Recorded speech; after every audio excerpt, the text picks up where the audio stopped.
తిరుపతి పరకామణి కేసులో తెలుగు ప్రజలందరికీ నిజ నిజాలు తెలియాలి.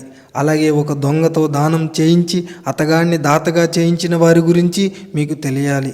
1990లో తిరుమలలోని ఒక మఠంలో గుమస్తాగా చేరిన కోయంబత్తూరు వెంకట రవికుమార్ తర్వాతి కాలంలో అసిస్టెంట్ క్యాడర్ వరకు ఎదిగారు. పరకామణిలో విదేశీ కరెన్సీని లెక్కిస్తున్న సమయాల్లో ఎవరికీ తెలియకుండా శ్రీవారి ధనాన్ని అక్రమంగా దోచుకునేవాడు. 3 దశాబ్దాలుగా వేల కోట్ల రూపాయల అక్రమంగా సంపాదించి బెంగళూరు, చెన్నై, హైదరాబాద్ వంటి మహానగరాల్లో ఆస్తులు కొన్నాడు. ఇలాంటి ఒక దొంగ ఒకరోజు తన పాపం పండి టీటీడీ విజిలెన్స్ అధికారులకు దొరికిపోయాడు.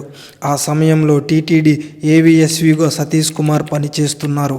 సతీష్ కుమార్ ఫిర్యాదుతో వెంకట రవికుమార్ మీద కేసు నమోదు చేసి దర్యాప్తు చేస్తున్న సమయంలో అప్పటి టీటీడీ చైర్మన్ వైవి సుబ్బారెడ్డి, కొంతమంది ఉన్నత అధికారులు, వైసీపీ కీలక నాయకులు అక్రమంగా దోచుకున్న రవికుమార్తో రాజీ ఒప్పందం కుదుర్చుకున్నారు.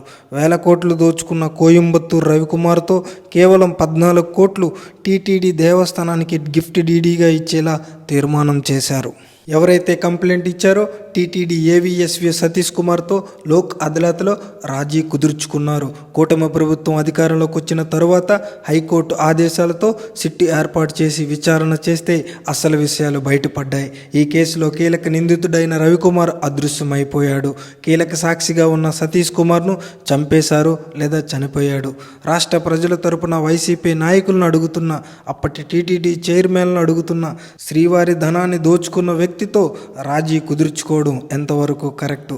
ఏమి ఆశించి మీరు రాజీ కుదుర్చుకున్నారు? అలాగే కూటమి ప్రభుత్వాన్ని ఒకటే కోరుతున్న, విచారణ నిజాయితీగా జరిపి దోచుకున్న మొత్తం సొమ్మును రికవరీ చేసి శ్రీవారికి చెందేలా చూడాలి. అలాగే ఈ కేసులో మీరు కూడా రాజీ పడకుండా న్యాయం చేయాలని కోరుతున్నా.